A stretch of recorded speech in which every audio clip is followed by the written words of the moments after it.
Bolsonaro desmentiu o próprio filho para tentar se livrar do regime fechado na cadeia. Os advogados do Bolsonaro mandaram ontem um papel oficial para o STF dizendo que ele não sabia e nem deixou seu filho Flávio Bolsonaro ler aquela carta política na internet. E essa resposta escrita para o Alexandre de Moraes acaba desmentindo de frente o que o próprio filho Flávio Bolsonaro tinha falado no sábado, quando ele disse que estava ali simplesmente para ser a voz do papai. O Bolsonaro deixou o Flávio sozinho nessa história só para continuar preso em casa, gente, e evitar, é claro, o seu retorno para a cadeia. Mas só que tem um detalhe escondido nessa conversa dos advogados que quase ninguém acabou percebendo, e com base nos prazos e também nas ordens da justiça, você agora vai entender como que essa briga de versões acaba desmanchando o plano do grupo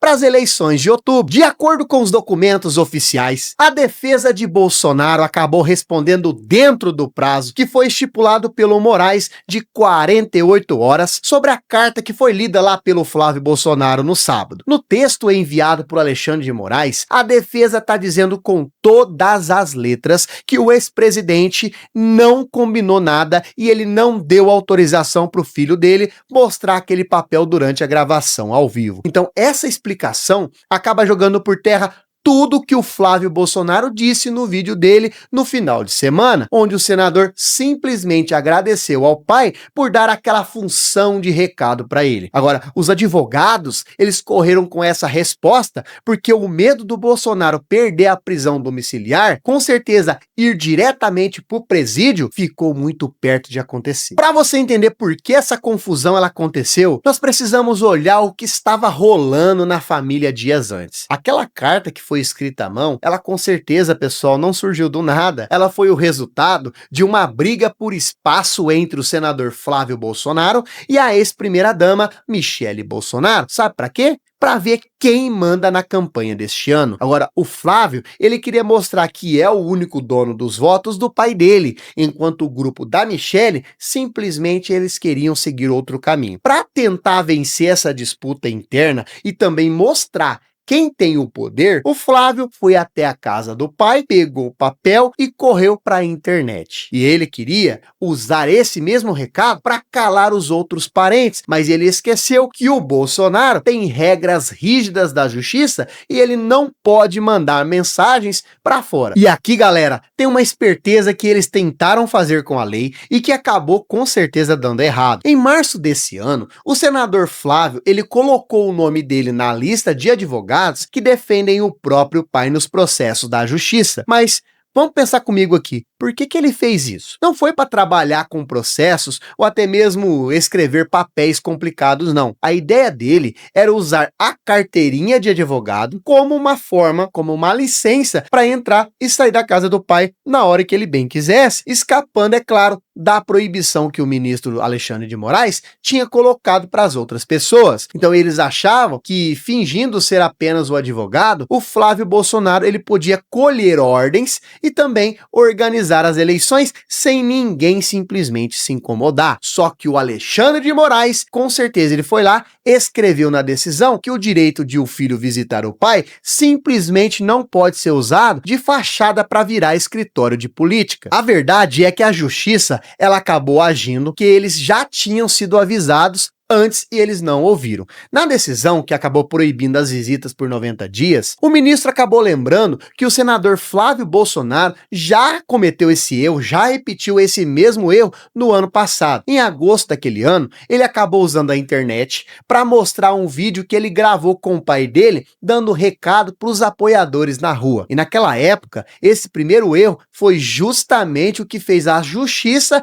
endurecer um pouco mais as regras e mandar o ex-presidente para prisão domiciliar. Ou seja, eles já sabiam muito bem o que era proibido. Agora, fazer outra gravação na internet para ler em uma live, em um manifesto público, foi visto, é claro, pelo tribunal como uma teimosia e com certeza uma falta de respeito com as pessoas e com as ordens do juiz. Agora, pessoal, quem acompanha a política há mais tempo, com certeza vai lembrar de uma história parecida que aconteceu em 2018. Naquele ano, o atual presidente, o presidente Lula, ele estava preso lá em Curitiba e também ele escrevia bilhetes e cartas que os aliados acabavam lendo nas redes sociais da campanha. Mas a regra do jogo e as leis mudaram muito de lá para cá, pessoal, não tem comparação. Hoje em dia, a justiça brasileira entende que se um preso ele está proibido de usar a internet, ele não pode usar o filho, ele não pode usar o amigo ou até mesmo um terceiro para mandar o recado no lugar dele. E o erro do Flávio Bolsonaro foi achar que a justiça aceitaria as mesmas coisas de anos atrás, esquecendo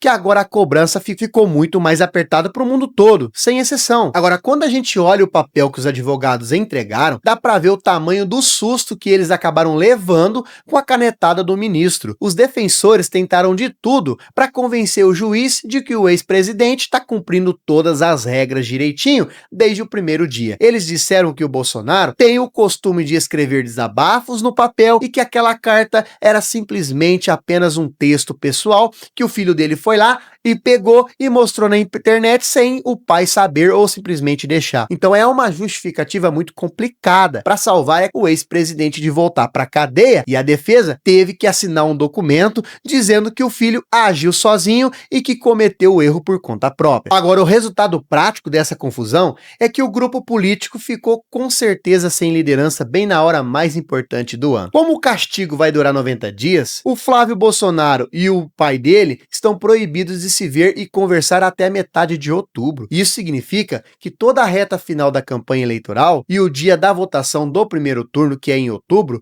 vão acontecer com o principal organizador do partido totalmente isolado. E com certeza o partido precisava muito da palavra final do ex-presidente e agora eles estão perdidos sem saber o que eles vão fazer. Alguns dizem que a situação do Bolsonaro em casa tá difícil. Eu acho que ele tá na mordomia. O ministro Alexandre de Moraes abriu um segundo problema que pode ser ainda pior para o grupo. Ele mandou o vídeo da gravação direto para os procuradores que cuidam das leis das eleições. O tribunal acabou entendendo que a carta que o Flávio leu, pedindo para o povo apoiar a candidatura dele, é um pedido de voto escondido antes do tempo que a lei acaba permitindo. Então isso pode ser considerado crime eleitoral por campanha antecipada. E se essa denúncia ela for aceita, o senador Flávio Bolsonaro pode até mesmo perder o direito de se candidatar no futuro, mostrando, é claro, que o plano dele de aparecer na internet acabou virando um prejuízo enorme. Agora, o que vai acontecer agora com esse caso nos próximos dias? O papel onde o ex-presidente está dizendo que não sabia de nada já está na mesa do ministro Alexandre de Moraes. Assim que recebeu o documento, o ministro mandou tudo para o Procurador-Geral da República e ele deu um prazo de 5 dias para ele dar a palavra final. Vai ser esse órgão da justiça que vai dizer se vai acreditar na história de que o pai não sabia de nada ou se vai simplesmente pedir para tirar o ex-presidente de casa e mandá-lo de volta para o regime fechado por ter desobedecido à regra. O futuro do ex-presidente, do Jair Bolsonaro, está nas mãos desta resposta do Ministério Público. Então, galera, como nós vimos, a aplicação correta da lei mostrou que regras da justiça são sérias e que ninguém pode misturar família e política para tentar escapar das punições. A decisão, ela provou que todos devem, inclusive, cumprir as ordens do juiz igualmente, sem privilégios, por causa do nome ou até mesmo do cargo. O recuo dos advogados deixa uma lição muito clara para quem está tentando burlar o sistema. Mas agora eu quero saber o que você achou dessa mudança da defesa. Você acha que o Bolsonaro realmente falou sério ou ele fez isso simplesmente para se safar? Deixa aqui sua opinião nos comentários, é importantíssimo você interagir com o nosso vídeo. Não se esqueça, se você não é inscrito no canal, inscreva-se, ative as notificações. Toda vez que nós postarmos vídeo no canal, o YouTube vai enviar para você em primeira mão e assim você não perde nada do que está acontecendo no âmbito da política nacional. Até o próximo vídeo!